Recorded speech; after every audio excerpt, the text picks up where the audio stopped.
Buddhism, and what is Nibbana? Explore the highest state of bliss and peace.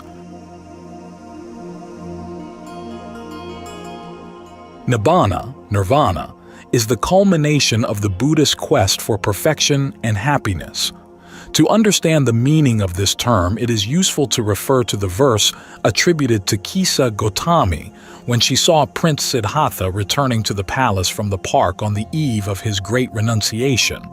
She declared, "Happy/contented/peaceful indeed is the mother who has such a son. Happy indeed is the father who has such a son. Happy indeed is the woman who has such a one as her husband."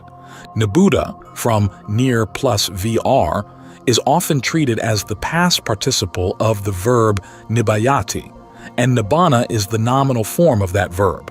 It means happiness, contentment, and peace. Nibbayati also means to extinguish, to blow out, as in the blowing out of a lamp. Nibbana is so called because it is the blowing out of the fires of greed, hatred, and delusion, ragagi, dasagi, mohagi. When these fires are blown out, peace is attained, and one becomes completely cooled, siddhibhuta. It is sometimes conjectured that Nibbana is called cool because the Buddha preached in a warm country, where coolness was appreciated as comfortable. Had he taught in a cold climate, he might have described Nibbana in terms of warmth. But it is certain that the term cool was chosen to convey a literal, psychological reality. Anger makes us hot and restless. We use expressions such as boiling with anger, and they clearly express the intensity of the aggressive emotion. When such negative emotions are completely eradicated, never to arise again, the temperament has to be described as cool.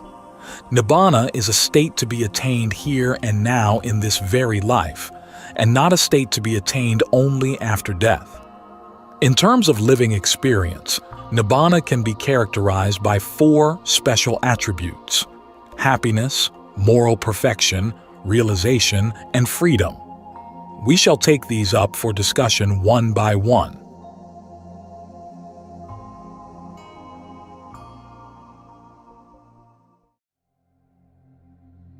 Happiness. Nibbana is described as the highest happiness, the supreme state of bliss. Those who have attained Nibbana live in utter bliss, free from hatred and mental illness among those who are hateful and mentally ill. Sukha in Pali denotes both happiness and pleasure. In English, happiness denotes more a sense of mental ease, while pleasure denotes physical well-being. The Pali word sukha extends to both these aspects, and it is certain, as will be shown below, that mental and physical bliss is experienced by one who has attained Nibbana. The experience of non-sensuous physical bliss for limited periods is possible even before the attainment of Nibbana through the practice of jhana or meditative absorption. The Samanaphala Sutta describes these physical experiences with the help of eloquent similes. When bath powder is kneaded with water into a neat wet ball, the moisture touches every part of the ball but does not ooze out. Similarly, the body of the adept in the first jhana is drenched and suffused with joy and pleasure, born of detachment from sense pleasures, vivekajam pitisukham. The experience in the second jhana is elucidated with a different simile.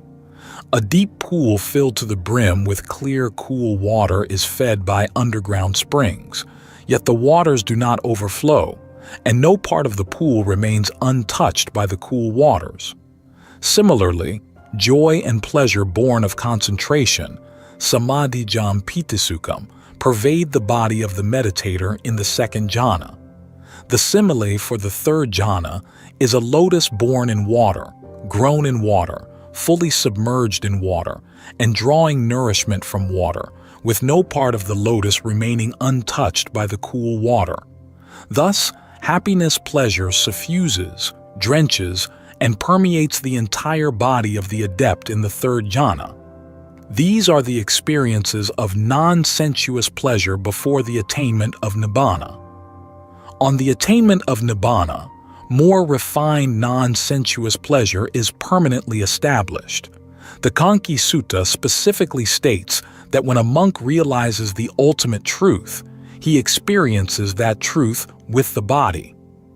Regarding the experience of the arahant, the Sutanapada states that by the destruction of all feelings, sensations, a monk lives desireless and at peace.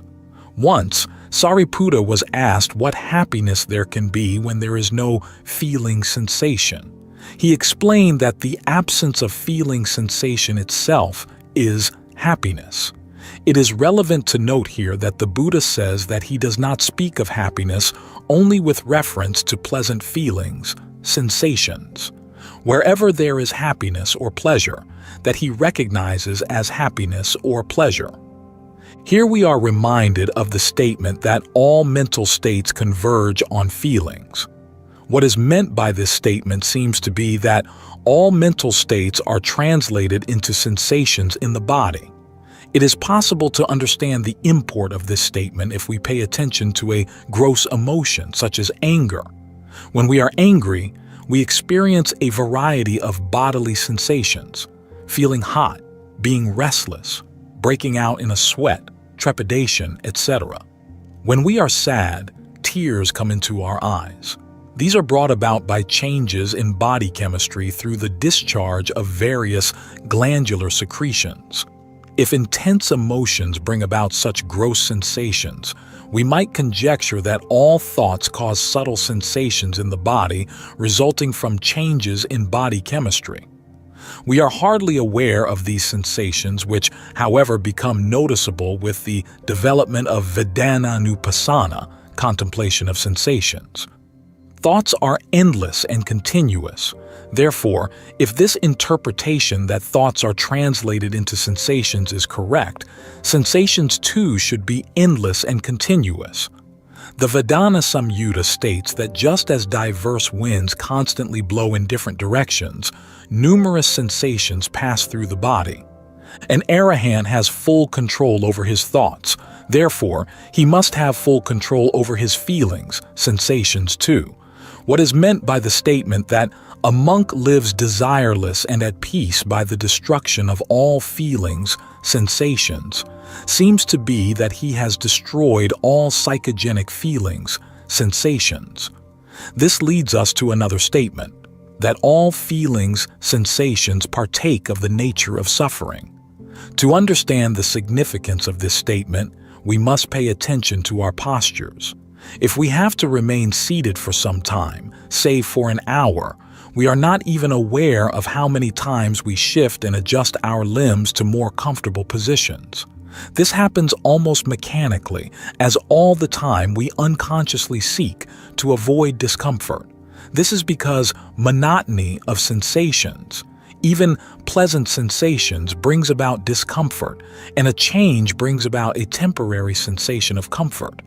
If there were no sensations produced from within, perhaps we would not need to change positions so often, and we would have a running sense of ease even if we continue to remain in the same position for a long time.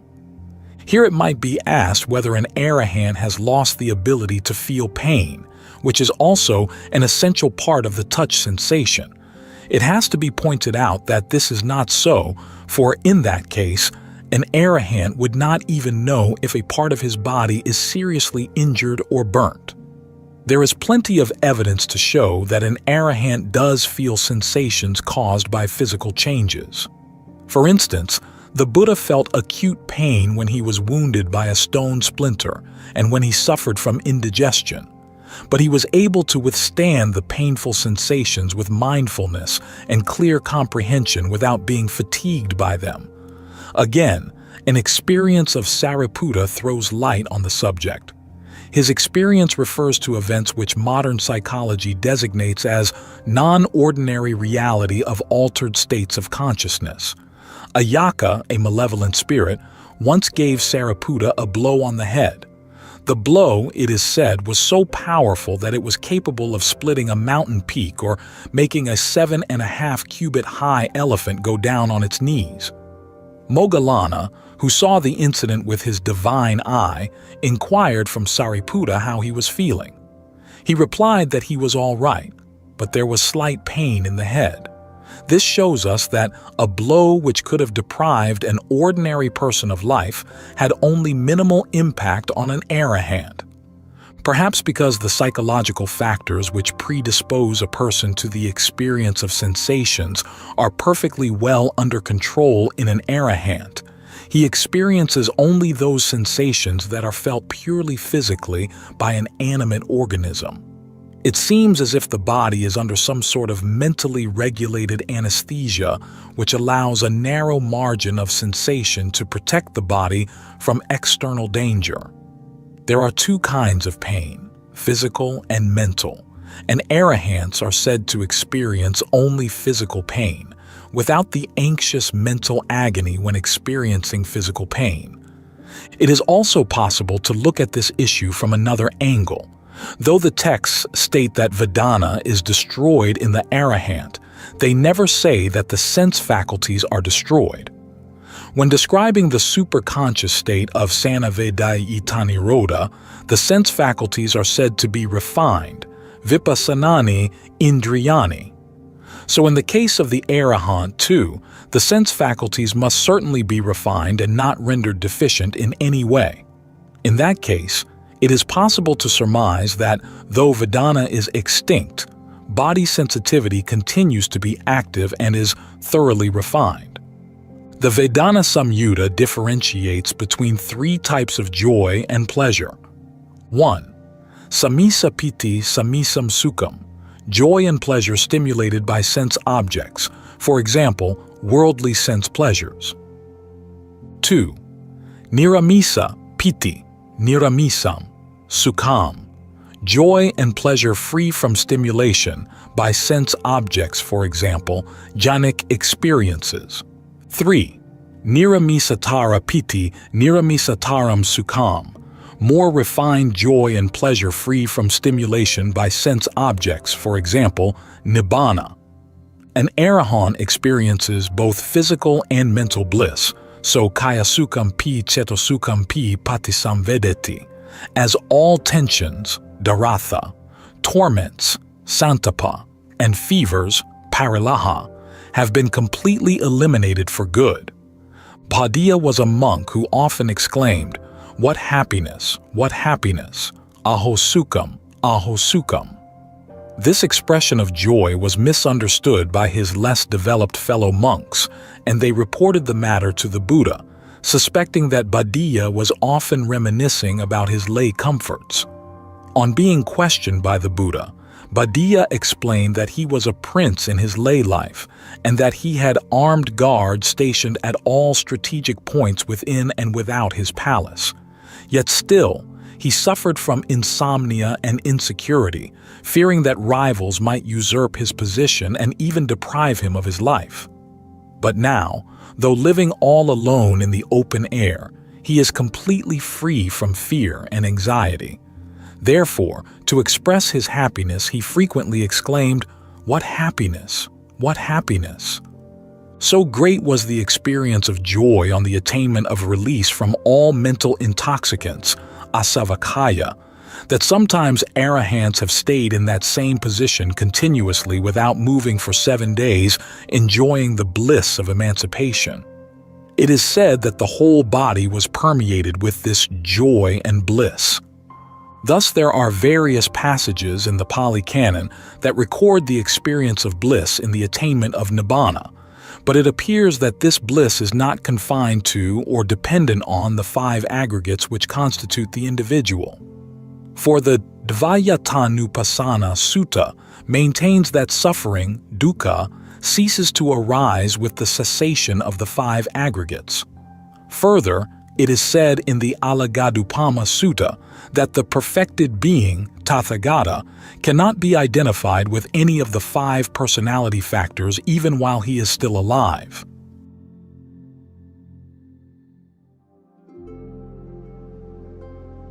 Moral perfection.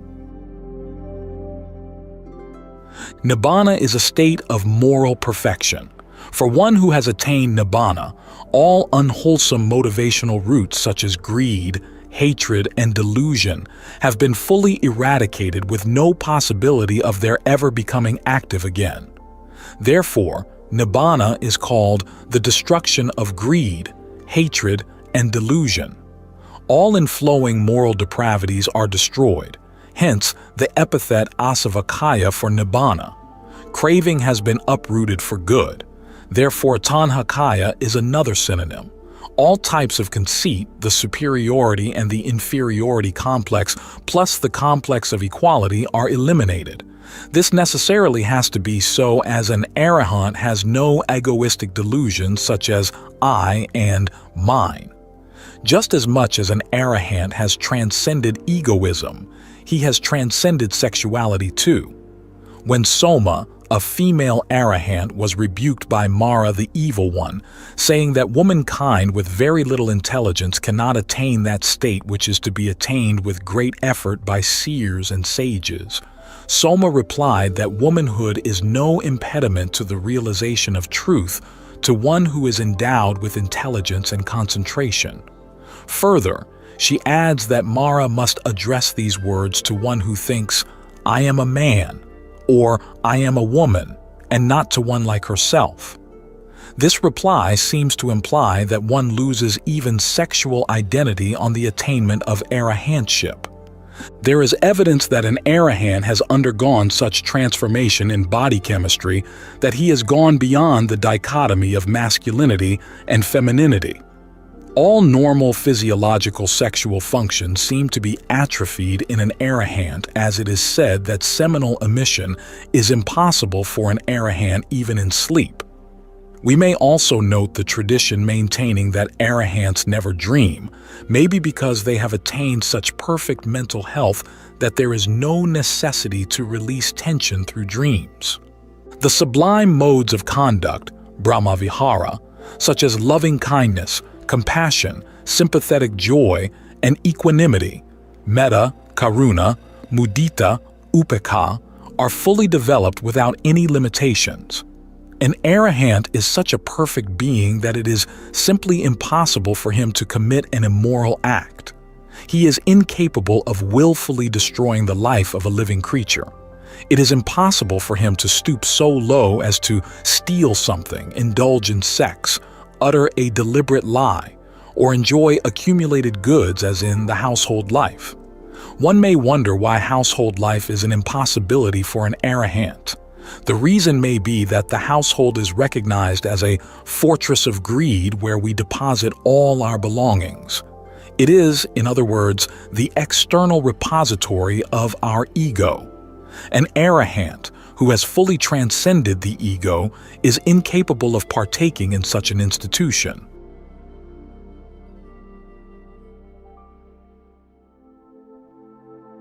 Realization. Several expressions are used in the Pali Canon to denote the cognitive aspect of the experience of Nibbana. The mass of darkness, of ignorance, has been torn asunder is a frequent expression. In his first sermon, the Buddha describes the realization of the Four Noble Truths as the arising of the eye, wisdom, insight, knowledge, and light.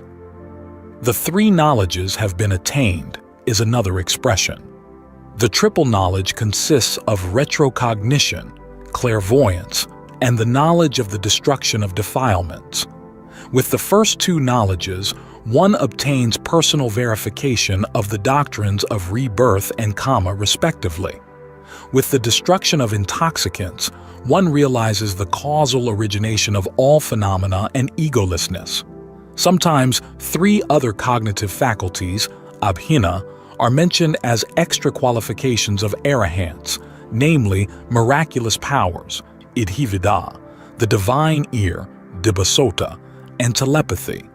With the attainment of Nibbana, one also realizes that birth is destroyed, the higher life has been successfully lived, one's duty has been done, and there is no more of this mundane existence.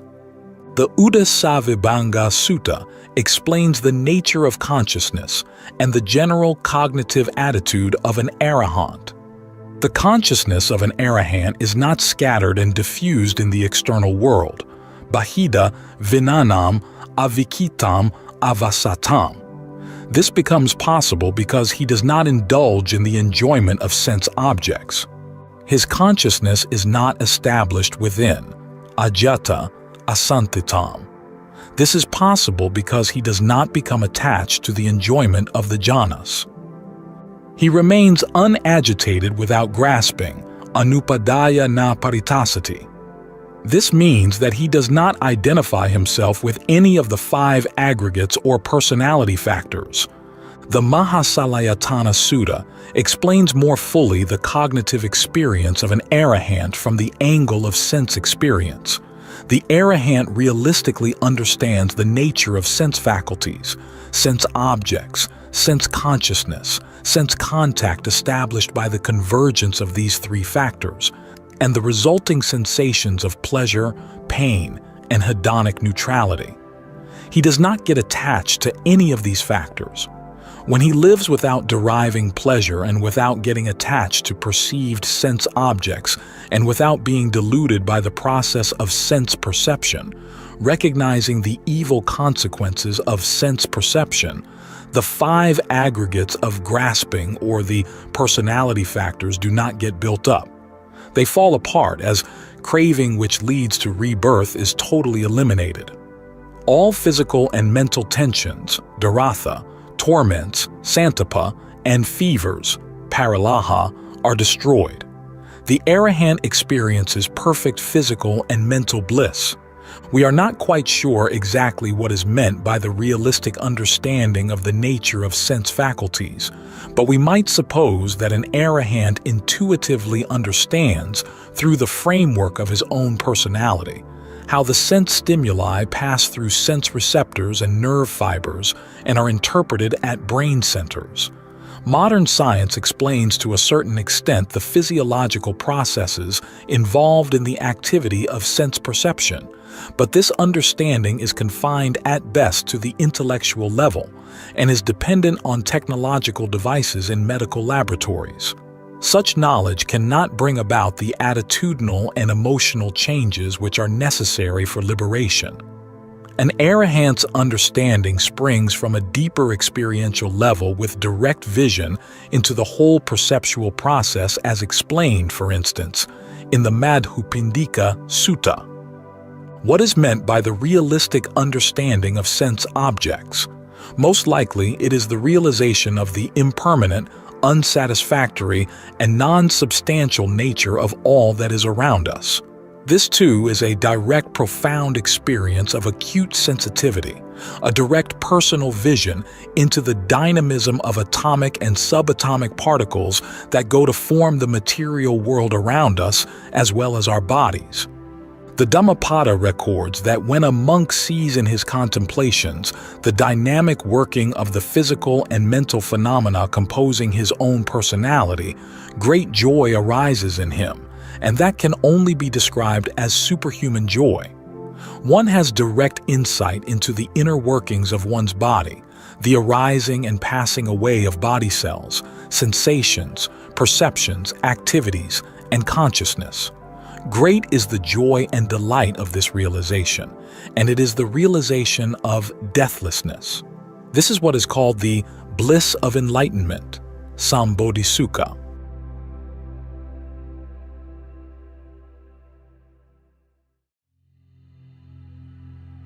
Freedom. All bonds which tie us down to suffering are torn asunder. Thus, Nibbana is called Samyojanakaya. As the Arahant has complete mastery over his thoughts, Setovasipata, no recurring unhealthy thoughts obsess him. Negative emotions restrict an individual's psychological freedom. Therefore, greed, hatred, and ignorance are described as pamanakarana, that is, they circumscribe an individual's freedom. Greed, hatred, and ignorance are roots of unwholesome mental states which fetter the individual within samsara. There is an interesting simile that illustrates the nature of a fetter. If there is a white bull and a black bull tied together by a rope, the question is asked whether the white bull is a fetter to the black bull, or the black bull is a fetter to the white bull. In fact, neither is a fetter to the other. The fetter is the rope by which they are tied together. Similarly, the desire we have for external objects is the fetter that binds us. The arahant has cut this off and attained freedom. Unhealthy negative emotions are always self-oriented and self-centered. The Dhammapada says that the fool laments, "He abused me, he beat me, he defeated me, he robbed me," and generates anger, as he is firmly tied to the idea of the self or the ego, and he cannot wean himself away from the experience which inflicted a wound on his ego. He is like a dog tied to a post. This situation is quite in contrast to an experience the Buddha had once. A Brahmin came and abused him in very harsh language. The Buddha remained silent. When at last the Brahmin stopped, the Buddha asked, "If you were to visit a friend and you took a gift to him, but the friend declined to accept the gift, what would you do?" The Brahmin replied that he would take it back. The Buddha said, "You brought me a gift of much abuse. I do not accept. You can take it back." The Buddha also states that even if one is cut into pieces with a double-handled saw, one should train oneself not to generate anger towards the tormentor.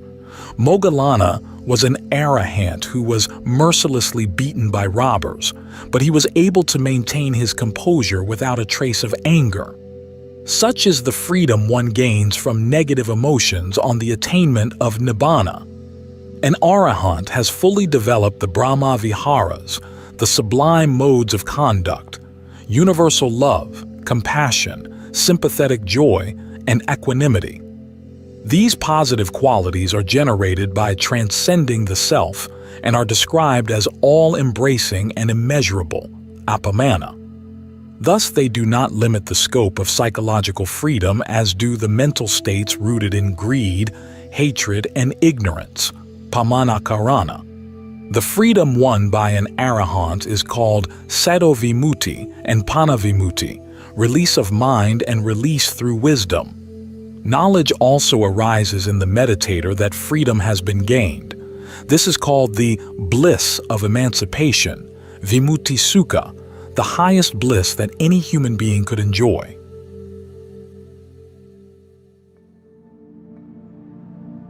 Creativity.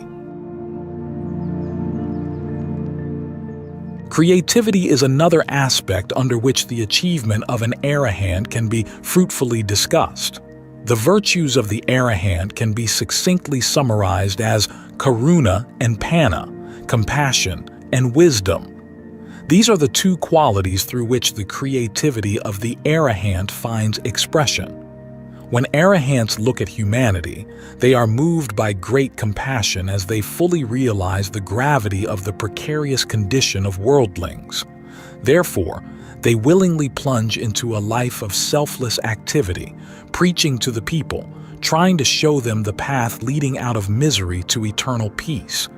It is especially noteworthy that the Buddha's role as teacher was so demanding that he barely slept 2 hours a day. The body of discourses he gave during the course of his long ministry of 45 years is as profound as it is extensive. It stands preeminent in world literary history for originality of ideas, profundity of thought, and clarity of expression. These observations hold good for the discourses delivered by the arahants as well. The entire Pali Canon can be considered as testimony to the creative genius of the liberated beings. It is but natural that creativity finds spontaneous expression when a person attains liberation, as all negative emotions which hinder creativity and distort spontaneity are totally eliminated in the arahant. Some arahants are endowed with the special accomplishment of the fourfold analytical knowledge, Patisambhida Gnana, which qualifies them even more thoroughly for creative work.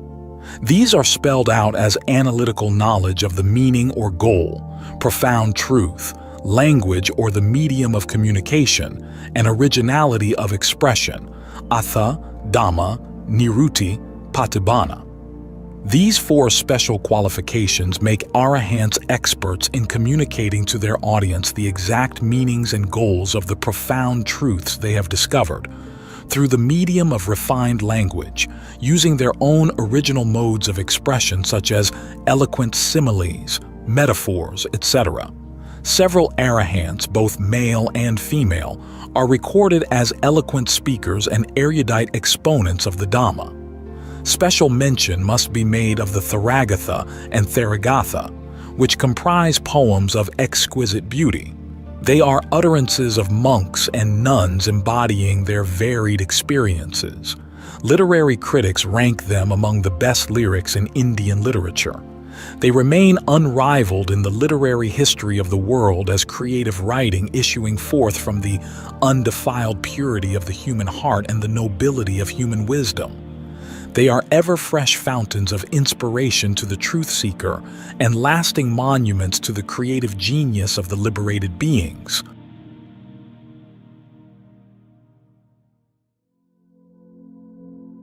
Physiology and spirituality.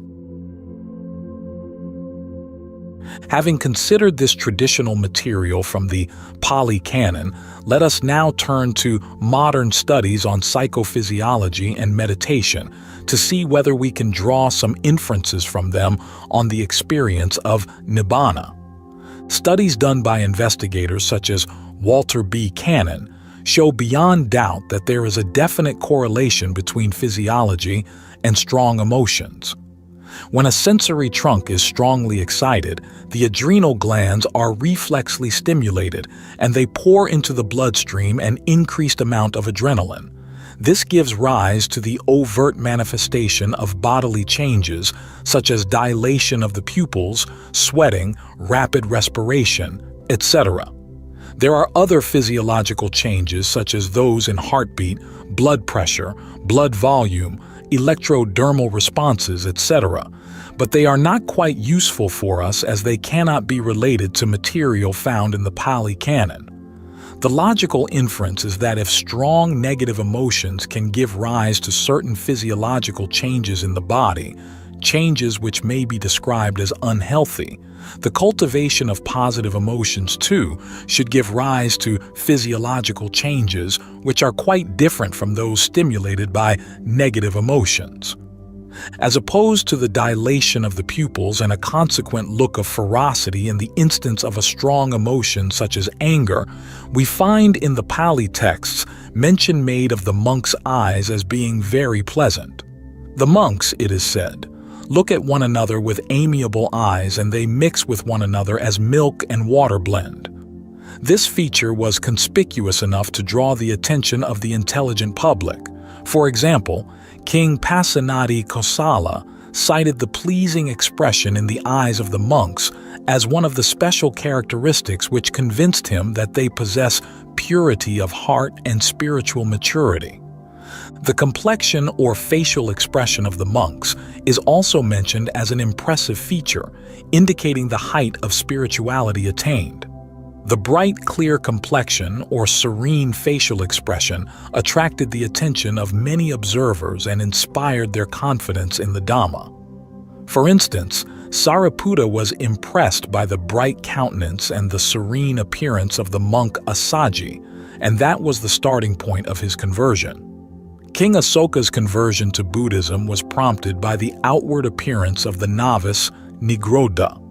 The spotlessly pure, bright complexion of the Buddha was counted as one of the 32 marks of a great man, and these marks are considered the outward manifestations of profound spiritual maturity. As sweating is one of the physiological manifestations of emotional excitement, there is an interesting incident from the life of the Buddha relevant to our present study.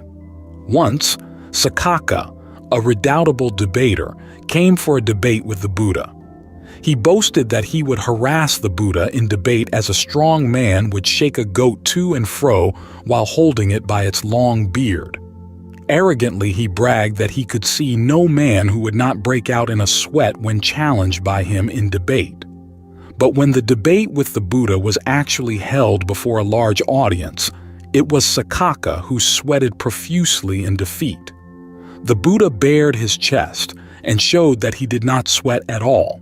This episode may be taken as evidence that an arahant does not perspire due to emotional excitement. Rapid respiration is another physiological accompaniment of negative emotions. Changes in breathing rhythm or amplitude are considered excellent indicators of deception. It is a commonplace experience that respiration remains calm and placid when we are quiet and resting. It becomes even calmer in meditation. The Pali Canon maintains that respiration ceases altogether during the fourth jhana, which is a subtle, highly refined state of superconsciousness. It is possible that metabolism comes to a standstill or a minimum level during this state. Though arahants do not always abide in this jhana, they must constantly maintain a calm, regular rhythm in their respiration, for they never become emotionally disturbed or excited. Their calm is so profound that it is said that they also maintain an inner silence, even when they speak, as the subvocal chatter which is characteristic of others has been quelled altogether in their case.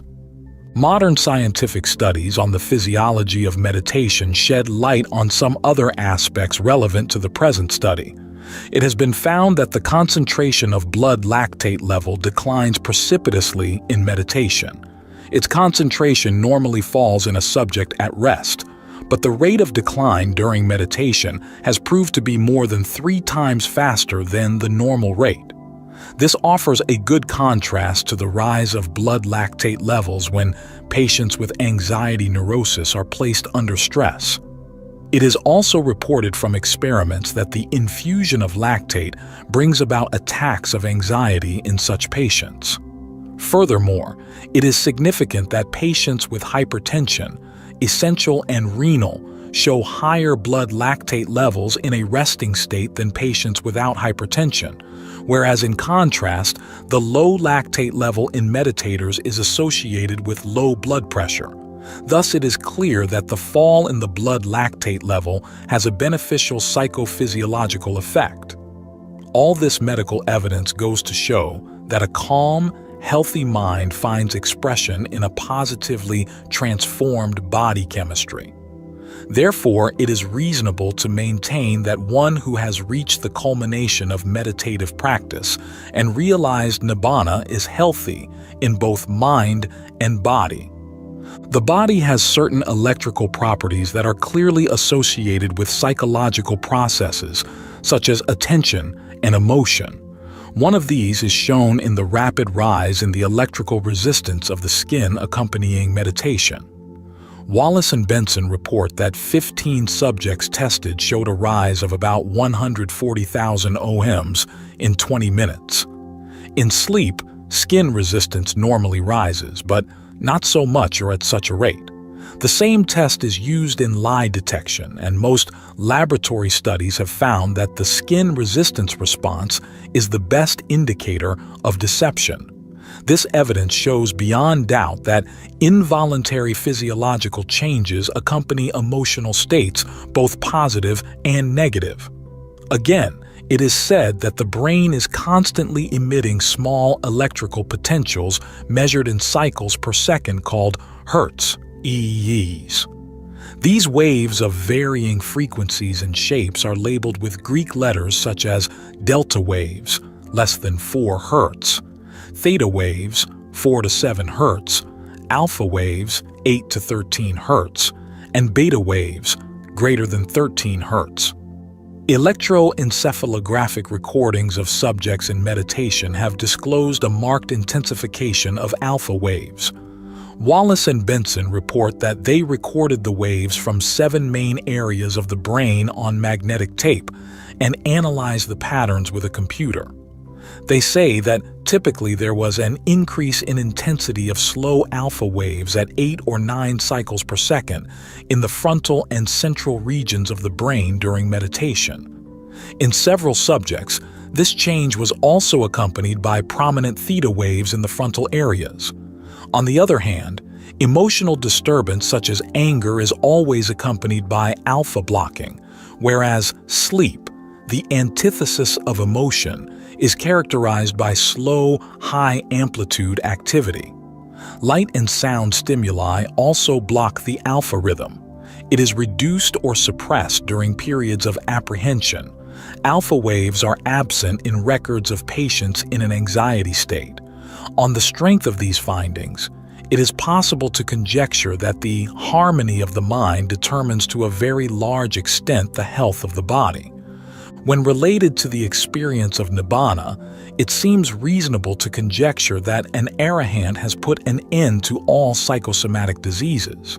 His body would be susceptible only to physical ailments and injury caused by external agents. There are reports in the Pali Canon of arahants falling ill and experiencing acute pain. It is also noteworthy that they are said to have recovered by meditating on the Dhamma. On the strength of the evidence furnished so far, one is inclined to regard their illnesses as being caused by physiological factors. There is also an incident of a monk who is not an arahant dying of snakebite. The Buddha says that if the monk had practiced metta fully, he would not have met with such an unfortunate death. It may be that the snake would not have bitten him in the first place had metta been fully cultivated. On the other hand, there is another commentarial episode where a non-arahant monk was bitten by a poisonous snake while he was listening to the Dhamma. The poison started spreading in the body, and the pain became acute. The monk then reflected on the immaculate purity of his virtues from the time he received higher ordination. It is said that, as a result of this reflection, great joy arose in his mind, suffusing his entire body. The joy acted as an anti-venom, and he was cured. Meditation is described in psychophysiological terminology as a wakeful hypometabolic state characterized by reductions in oxygen consumption, carbon dioxide elimination, and the rate and volume of respiration, a slight increase in the acidity of arterial blood, a marked decrease in the blood lactate level, a slowing of the heartbeat, a considerable increase in skin resistance, and an electroencephalogram pattern of intensification of slow alpha waves with occasional theta wave activity. It may be surmised that the metabolism during normal waking hours is probably maintained at the lowest possible healthy level in the case of the arahant, as his body is not subject to undue wear and tear brought about by emotional excitement. The positive, refined, sublime emotions or the divine modes of conduct, Brahmavihara, such as metta, karuna, mudita, and upekkha, not to speak of the higher cognitive states, must necessarily find expression in body chemistry to produce a healthy constitution and a calm, unruffled, serene personality filled with peace, contentment, and the joy of enlightenment, Sambodhisukha. We are reminded here of a statement the Buddha once made. He said that even if there is a portion as small as a pinch of dust that defies change in the psychophysical personality of the human being, leading the higher life, Brahmacharya, would be useless. What is meant is that there is no such permanent part, and the higher life can successfully bring about a total transformation of the individual in both mind and body. Modern scientific studies on the physiology of meditation prove that basic biochemical and bioelectrical changes do take place in the body as a result of mental culture. It is therefore possible to surmise that mental culture culminates in a total psychophysical transformation. Studies done on the biofeedback technique suggest that a radical transformation of the nervous system must take place with the development of higher mental potentialities. It is common knowledge that the autonomic nervous system is divided into two parts, the sympathetic nervous system and the parasympathetic nervous system. Johann Stoive, in an article on biofeedback techniques, states that probably in deep relaxation, there is a shift in the autonomic nervous system towards parasympathetic dominance. Parasympathetic functioning is associated with subtler emotions, wonder, religious and aesthetic experiences, contemplation, emotions characterized by a broader range of awareness. On the other hand, sympathetic predominance is linked to emotions in which the range of awareness is restricted, anger and fear, for example. On the strength of this evidence, it may be conjectured that parasympathetic functioning develops to greater efficiency with spiritual advancement. Very little is known about the functions of the pineal gland, which René Descartes regarded as the chosen residence of the human soul. It is described as the built-in biological clock of the human being on which depends the regularity of sleeping and waking. This gland synthesizes a hormone called melatonin, which affects behavior, sleep, brain activity, and sexual activity such as puberty, ovulation, and sexual maturation. While melatonin stimulates brain activity, it inhibits sexual activity. Again, it has been recognized that light, dark, olfaction, cold, stress, and other neural inputs affect the pineal function. Exposure to light reduces the synthesis of melatonin and depresses pineal weight. On the other hand, light accelerates sexual maturation and activity. In the context of Buddhist thought, the function of the pineal gland seems to be the biological basis of sense control. Buddhism maintains that unrestrained sense stimulation disturbs mental activity. If the sense doors are well guarded, that is, if visual, auditory, olfactory, gustatory, and tactile inputs are controlled, a corresponding degree of happiness, avyaseka sukha, and concentrated mental activity become possible.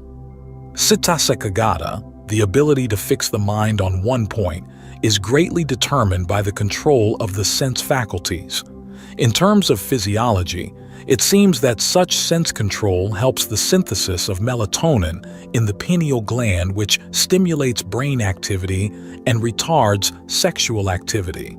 Thus, in terms of pineal function, brain activity and sexual activity seem to be antithetical. Buddhism, too, emphasizes that sexual desire prevents clear thinking, distorts vision, clouds issues, inhibits wisdom, and destroys peace of mind. The entire scheme of spiritual development comprising the Noble Eightfold Path is an efficient, methodical plan of action designed to bring a gradual psychophysical transformation culminating in the attainment of Nibbana.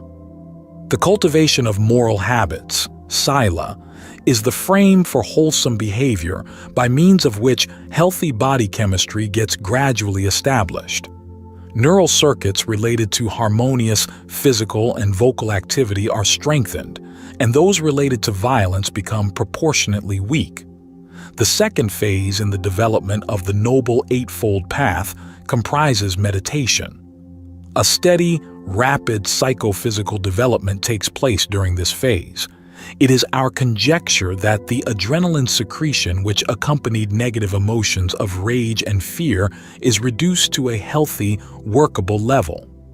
Perhaps adrenaline is secreted in small quantities into the bloodstream to maintain an unflagging enthusiasm to continue in the difficult practice of meditation with undaunted courage and perseverance.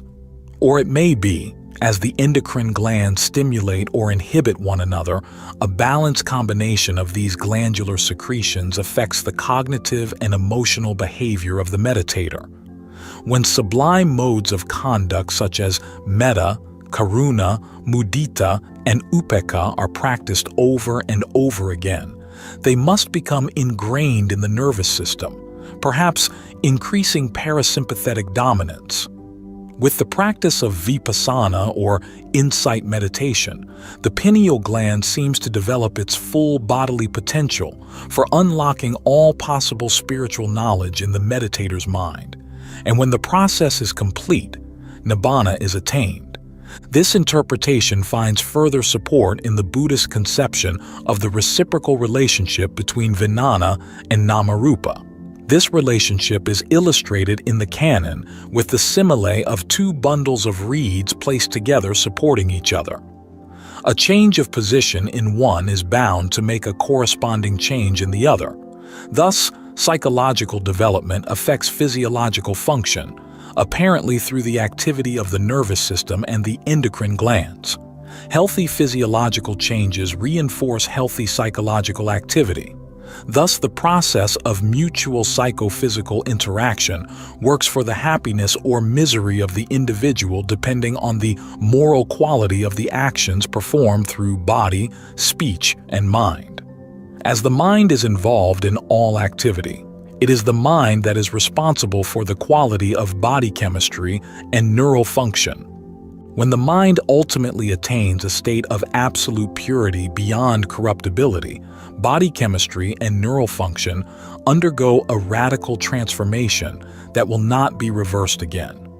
It can be conjectured that when the pineal gland and its auxiliaries develop to the fullest possible capacity, the hitherto inactive brain regions unlock their secrets and reveal them when attention is directed accordingly. Thus, memory becomes so efficient as to revive prenatal knowledge running into numerous previous existences. Similarly, the divine eye or clairvoyance is clarified, disclosing the kamic antecedents of human experience. When one gains direct vision and knowledge of the bodily and mental processes involved in the human personality, one attains supreme enlightenment.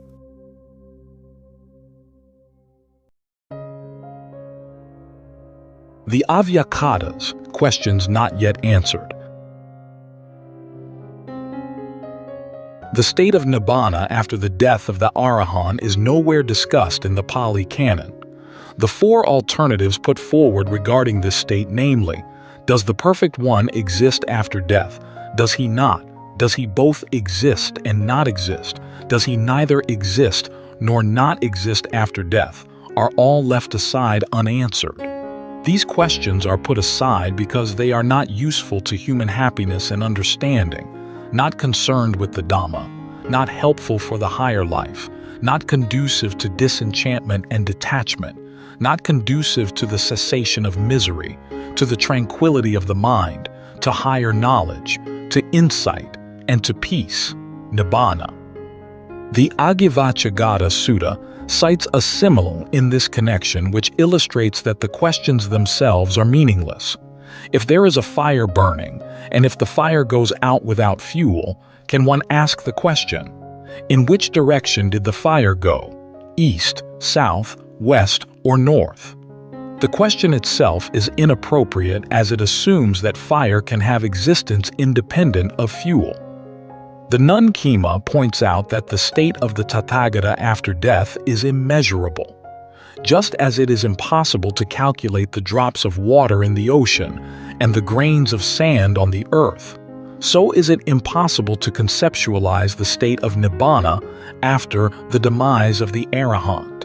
The Anuradha Sutta states that the five aggregates of grasping, or the personality factors, are impermanent, unsatisfactory, and non-self.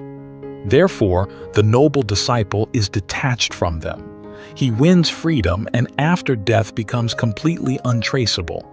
The Alagadupama Sutta maintains that the Tathagata cannot be identified with the personality factors even during his lifetime, so how can he be identified after death? A plausible explanation is necessary for the traditional silence regarding the state of the Arahant after death.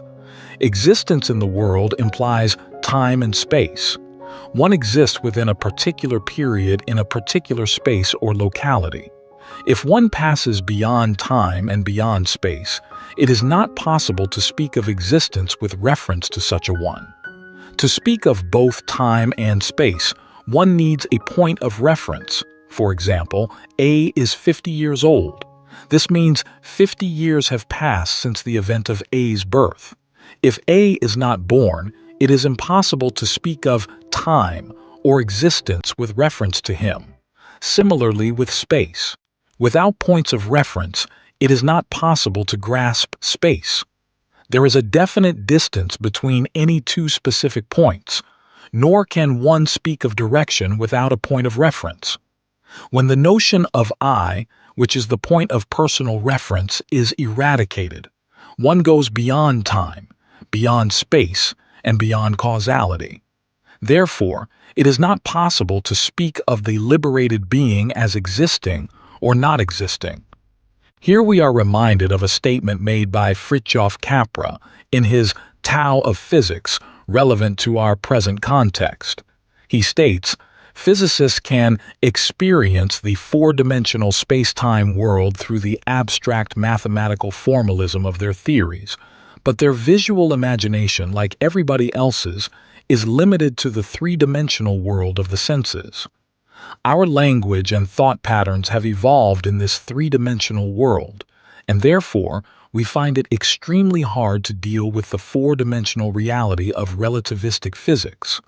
Thus, when the four-dimensional reality too eludes the perceptual experience of the average person, how can Nibbana, which transcends all these four dimensions, come within mere verbal experience? Therefore, it is impossible to speak of the arahant state in terms of existence or non-existence. At this point, an observation can be made from another point of view.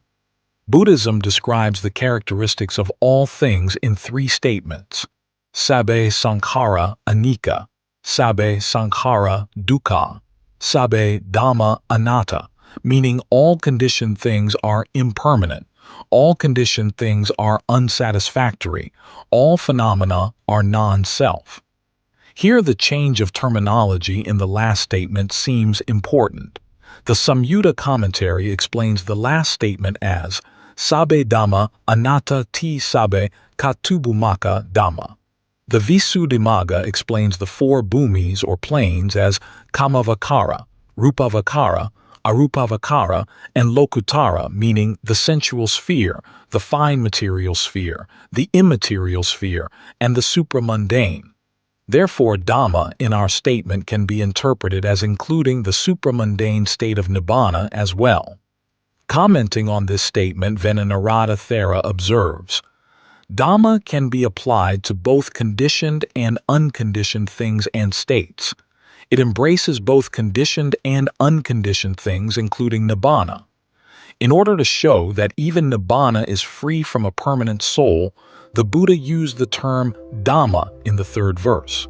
Nibbana is a positive supramundane state and is without a soul. It is significant that Dhamma was not used in the first two statements. The purpose seems to be to exclude Nibbana, which is permanent and blissful. Therefore, we can surmise a condition that is permanent and blissful, but it is not a self. That state is Nibbana. It has to be a dimension completely different from all that is worldly.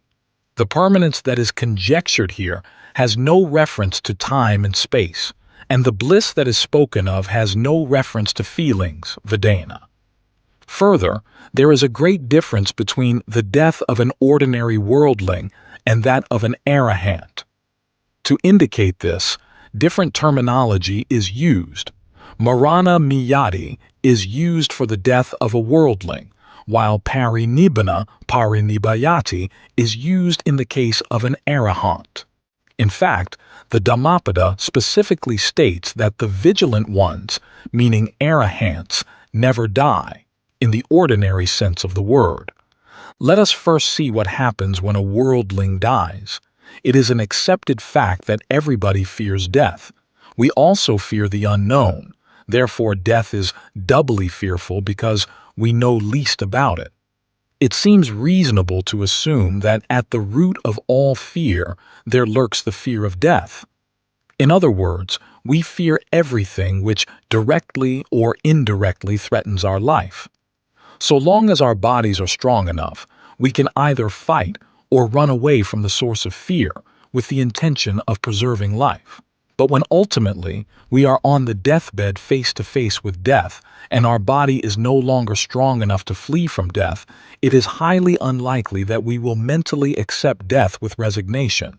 We will struggle hard, long for and crave life, tanha, and reach out and grasp, upadana, a viable base somewhere as the dying body can no longer sustain life. Once such a viable base, for instance, a fertilized ovum in a mother's womb has been grasped, the process of becoming or growth, bhava, starts there, which in due course gives rise to birth, hati. This is what is referred to in the 12-linked Paticcasamuppada as craving conditions grasping, grasping conditions becoming, becoming conditions birth. Thus, a worldling dies and is reborn. Now let us consider the last moments of an arahant. As an arahant has no fear whatsoever from any source, akutobhaya, he would not be agitated, naparitasati, as he has no craving for life. He will watch the process of death with perfect equanimity and crystal clear mindfulness. Further, the Mahaparinibbana Sutta, which explains the final moments of the Buddha, states that the Buddha passed away immediately after rising from the fourth jhana. The fourth jhana is characterized by purity of equanimity and mindfulness. It is not known whether all arahants attain parinibbana after the fourth jhana, but certainly they cannot have a diluted death. As they do not grasp another birth, the state they attain after final passing away has to be described as unborn, ajata. Similarly, it is uncaused, asankata. As it is no ordinary death, it is called the deathless state. It is beyond elemental existence, beyond Brahma lokas, neither in this world nor the next, beyond the radiance of the sun and moon. It is beyond what we know of in the three worlds of kama, rupa, and arupa. Therefore, as it is beyond the ken of ordinary human understanding, any attempt to define the state is bound to end in failure. The course of liberated ones cannot be traced like that of birds in the air.